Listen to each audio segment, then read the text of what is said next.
Vamos começar, irmãos, orando, buscando, assim, a ajuda, a direção de Deus para este culto, porque presente ele já está.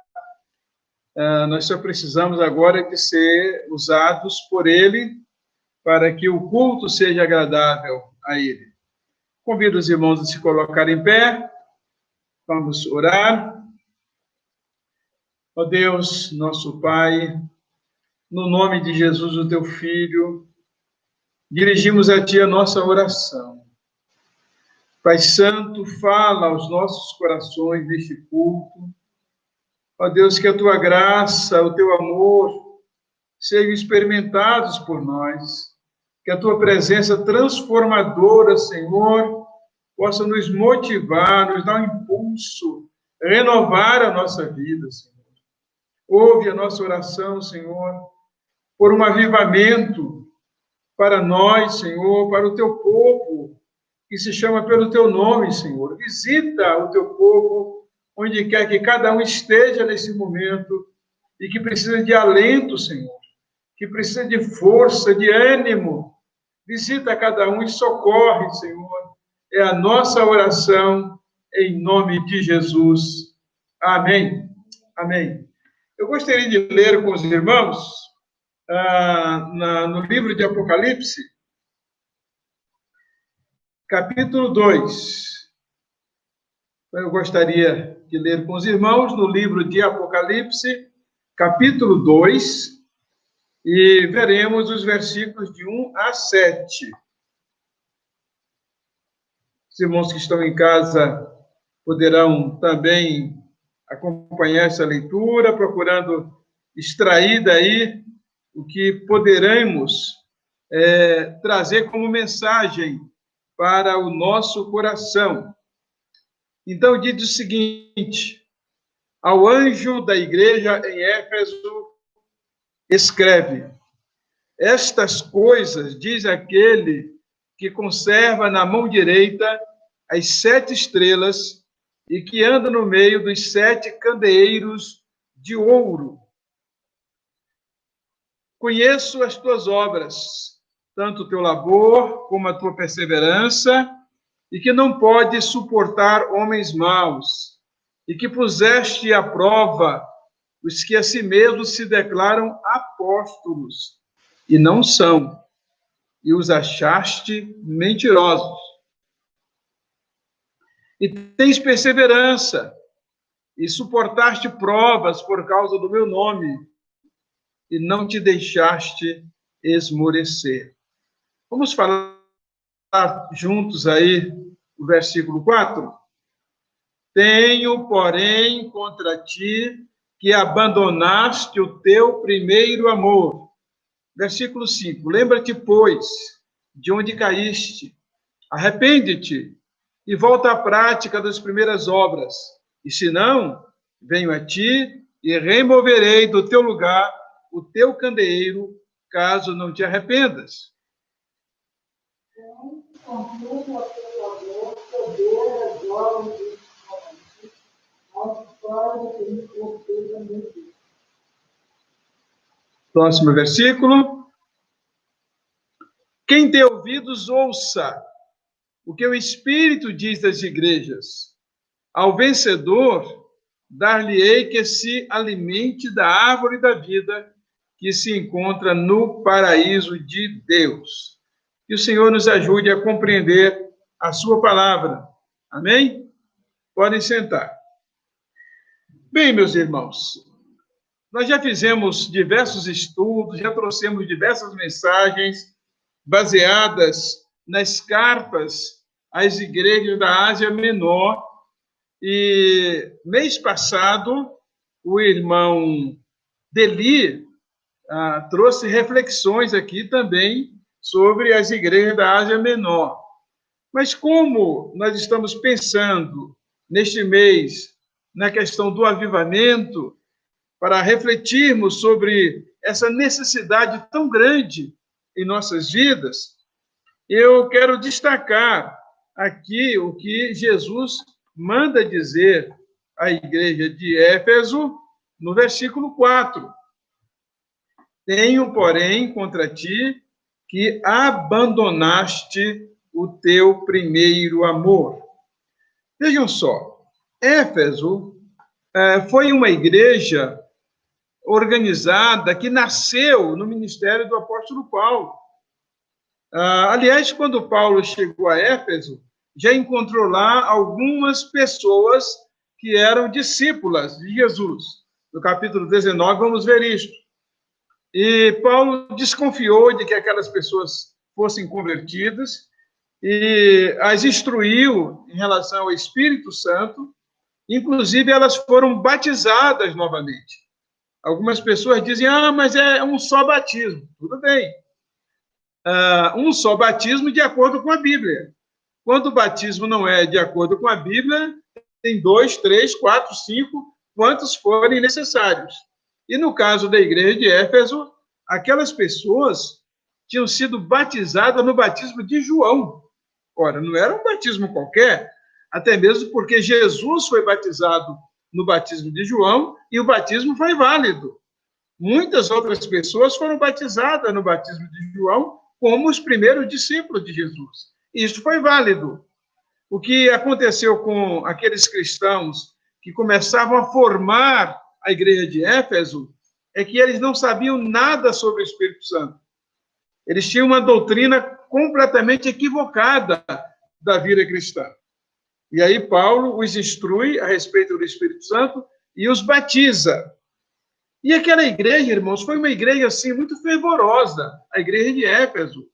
Aconteceram fatos ali extraordinários que demonstraram a conversão, a mudança daquelas pessoas, até mesmo daquelas pessoas que usavam de artes mágicas, que elas vieram, se converteram, fizeram um amontoado de livros no centro da cidade, que foi um monte impressionante da quantidade de livros que ali foi colocado, e o valor também em dinheiro foi um valor impressionante, que aquelas pessoas abandonaram, e elas demonstravam mesmo uma atitude de conversão. E era uma igreja amorosa. Aliás, a igreja de Éfeso, ela foi pastoreada por João, que era chamado o apóstolo do amor. Então, a gente entende que foi uma igreja que cultivou este sentimento, esse relacionamento de amor entre os irmãos e amor também a Cristo. Mas agora, ao iniciar esta carta, no livro do Apocalipse, no versículo 1, sempre o direcionamento da carta é ao líder da igreja, ao pastor. E sempre ela termina com Jesus falando à igreja. O Espírito Santo falando à igreja. A carta sempre inicia com Jesus falando ao pastor e sempre termina com o Espírito Santo falando às igrejas. Muito interessante isso.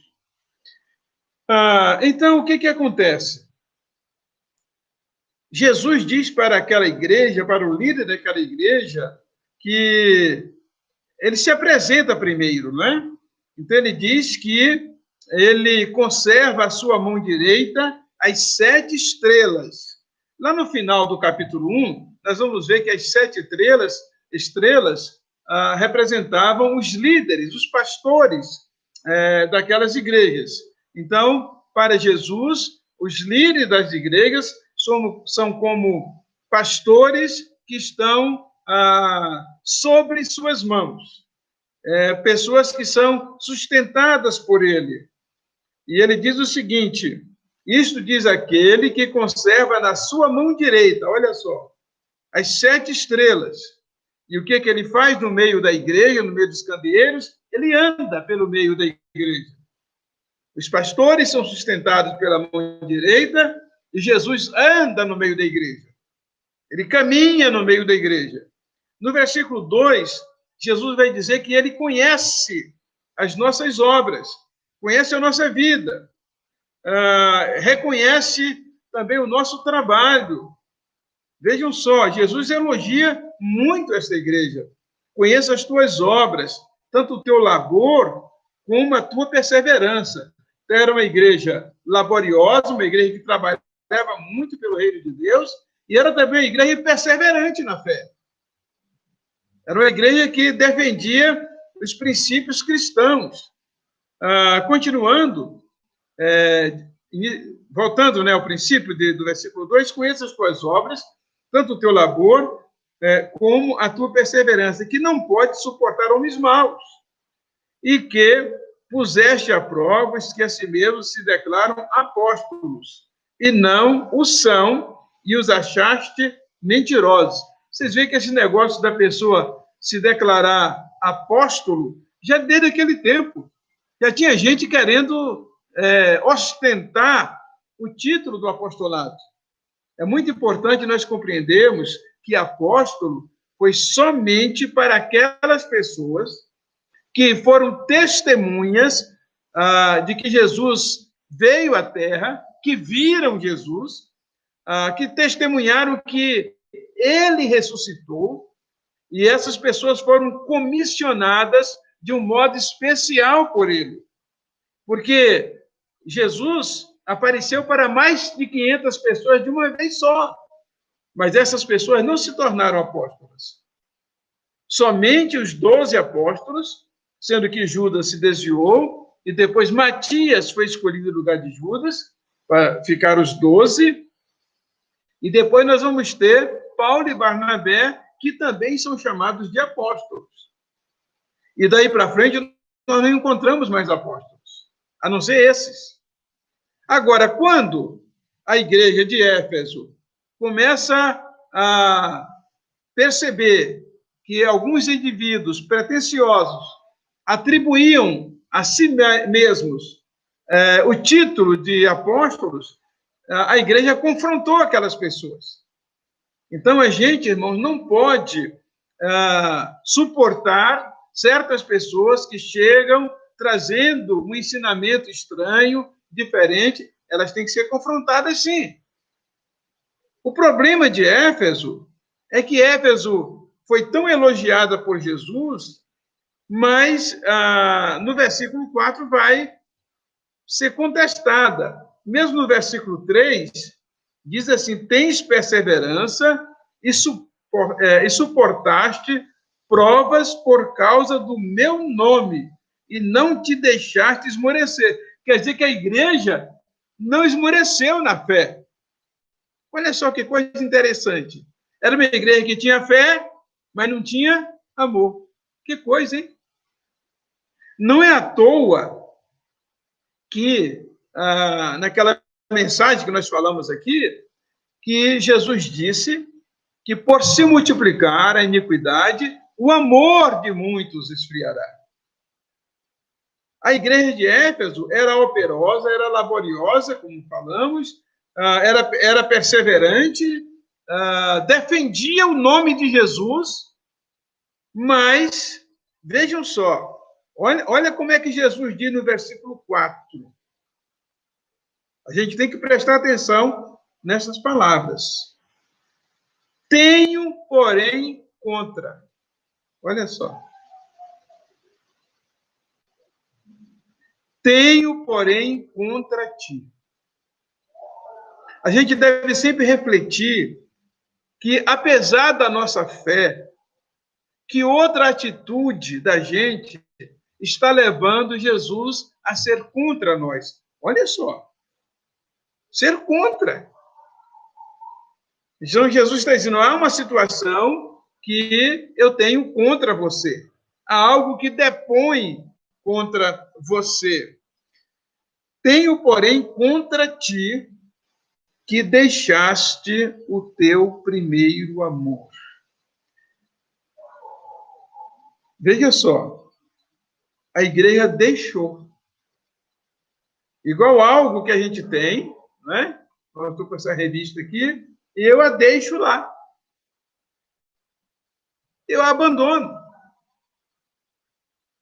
Eu acredito que a igreja de Éfeso, como outros momentos de outras igrejas aí, pontuadas nos capítulos 2 e 3, que são as 7 igrejas, que cada igreja de hoje tem alguma coisa a ver com aquela igreja daquele tempo. Se nós olharmos os batistas, por exemplo, eles são defensores, né, das doutrinas, eles são zelosos pela lei, eles são bem estruturados, eles são bem conservadores no que diz respeito aos seus obreiros, ao preparo deles, e são zelosos na questão comportamental, na questão ética. Então, veja só, é algo extraordinário isso. Os batistas também foram conhecidos muito pelo seu ardor evangelístico, pelo seu amor pelas almas perdidas, pela evangelização. Mas parece que isto está sendo perdido pelo povo de Deus. A perda, o abandono do amor. Às vezes estamos tão agarrados e somos tão aguerridos na defesa das nossas doutrinas que nós esquecemos de cultivar isso que é tão precioso. A gente tem que ser zeloso mesmo, mas tem que ver o que depõe contra a gente. E olha que Jesus diz: tenho, porém, contra ti. O que isso significa? Que muito do que Jesus podia fazer na igreja havia essa objeção, esse algo contra, porque é o amor a liga maior de Deus conosco. O amor é a maior liga entre nós. Quando a gente vai perdendo isto, mesmo que a gente conserve na fé, que leia a Bíblia, a gente seja fiel em outras atitudes, em outros momentos, mas o apóstolo Paulo vai dizer lá em 1 Coríntios, capítulo 13, que mesmo que a gente tenha fé que transporte montes, olha só, se não tiver amor, não vai valer nada. Mesmo que a gente até faça doações significativas, se não tiver amor, não vai valer nada. Mesmo que a gente faça sacrifício, entregue o corpo para ser queimado, olha só, se não tiver amor, nada disso aproveitará. Então, por que eu estou trazendo essa reflexão, irmãos? Porque eu acredito que o avivamento tem de começar pelo amor. E nós temos que prestar atenção no que Jesus diz à igreja de Éfeso, no versículo 5, que foi a mensagem que eu mandei para os irmãos hoje. Lembra-te, pois, de onde caíste. Outras versões dizem onde caíste. Mas eu acho muito interessante esse de onde. Quer dizer, de onde foi que eu despenquei? De onde foi que eu caí? E onde é que eu estou agora? E vejam que Jesus apela para a memória. O que isso significa? Que nós temos que fazer uma autorreflexão, uma autoavaliação. Por isso que Paulo vai dizer na segunda carta aos Coríntios, capítulo 13, dizendo o seguinte: examinai-vos a vós mesmos, se permaneceis na fé, provai-vos a vós mesmos. E lá ele está falando na fé, mas aqui Jesus está dizendo: onde foi que você caiu no amor? Onde foi que nós deixamos de cultivar, meus irmãos, aquele amor, aquele ardor pela palavra, como a igreja de Éfeso foi capaz de deixar aqueles livros de magia por lado e foi capaz de enfrentar tumultos. Em Éfeso houve um tumulto muito grande contra o caminho. E apesar disso, aquele povo, aquela igreja se manteve firme. Então, onde foi que nós perdemos o nosso amor? Uns pelos outros. Onde foi que nós perdemos o nosso amor a Jesus? Aí nós vamos dizer: não, mas eu amo a Jesus. E Jesus nos diz o quê? Se me amardes, guardareis os meus mandamentos. Então, a prova é que, de fato, amamos a Jesus é nós fazermos uma avaliação pessoal, uma autoavaliação. Meu Deus, onde é que eu perdi o meu amor, primeiramente, a Deus? Qual é a prova que eu estou dando de que amo a Deus? Porque eu sou zeloso? porque eu falo de Jesus para os outros, porque eu prego o evangelho, porque eu já li a Bíblia tantas vezes, porque eu entrego o meu dízimo. Mas isso necessariamente não é amor. Isso pode ser um compromisso, que é algo salutar, que a gente não deve abandonar, como Jesus falou a respeito dos escribas e fariseus que guardavam a lei e eram muito rigorosos na guarda da lei, em Mateus 23, 23, e eles desprezavam o mais importante da lei de Deus, que era o amor.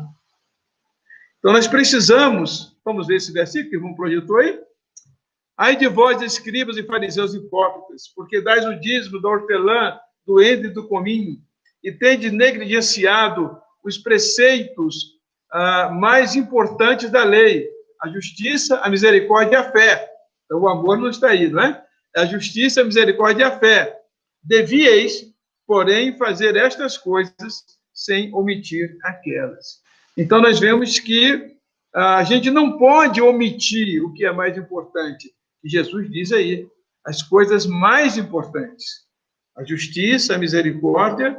Então, uma pessoa misericordiosa é uma pessoa que ama, porque misericórdia, já expliquei para os irmãos, significa a gente colocar o nosso coração na miséria do outro, né? Misericórdia é colocar o coração da gente na miséria do outro. Então, isso é amor. E deveríamos fazer todas essas coisas que ele aborda aí em Mateus 23, 23, mas também não nos esquecermos dessas outras, não é? Ok. Vamos voltar, então, para Apocalipse capítulo 2, versículo 5, e Jesus nos recomenda fazer uma autorreflexão. Lembra-te, pois, de onde caíste. Segundo passo, qual é? Arrepende-te. Essa questão de memória, irmãos, a Bíblia diz que o rico lá no inferno, que Abraão falou para o rico, lembra-te de que na tua vida tu tiveste bens e Lázaro só males. Então, a nossa memória há de ser preservada de tudo que nós fizemos, de quantas pessoas nós deixamos de amar, deixamos de cumprir o nosso dever. Tanto que o rico se lembrou que tinha 5 irmãos. As pessoas dizem, não, lá no céu ninguém vai se lembrar de nada, não. Como assim? Como que Deus fala para o rico, lembra-te?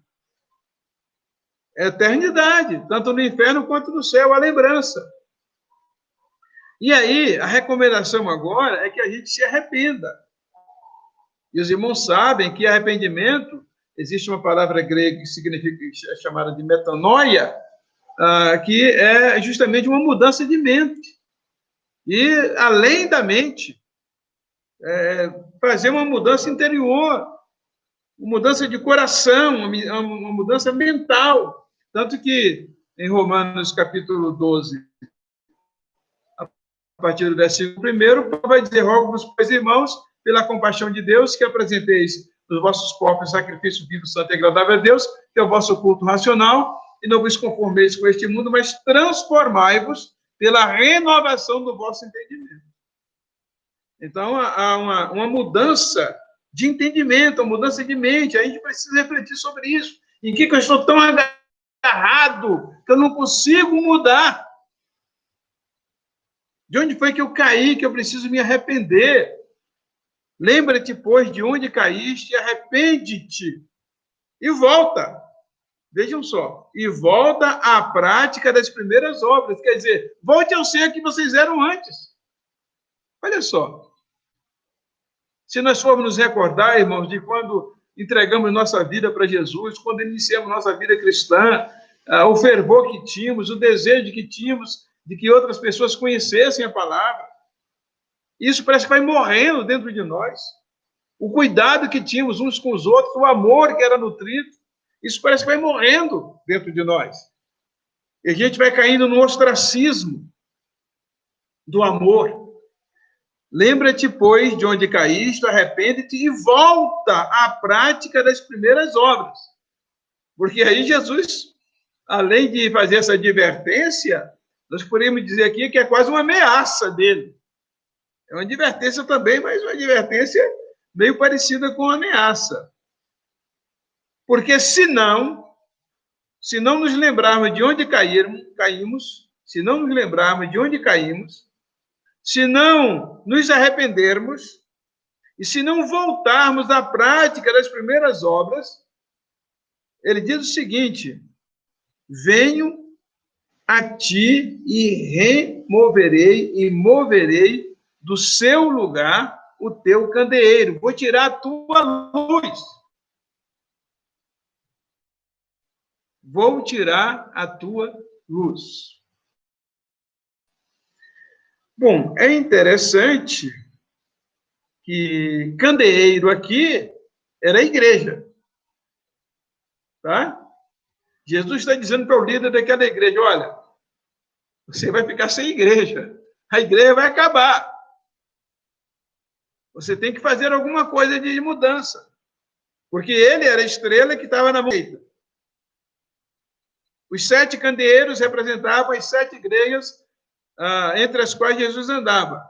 Ele diz: olha, se você não mudar, eu vou vir a você e vou remover o meu candeeiro.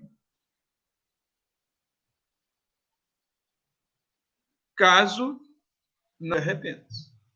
Olha a oportunidade que Deus nos dá, né? Como Deus é bom, como Jesus nos ama.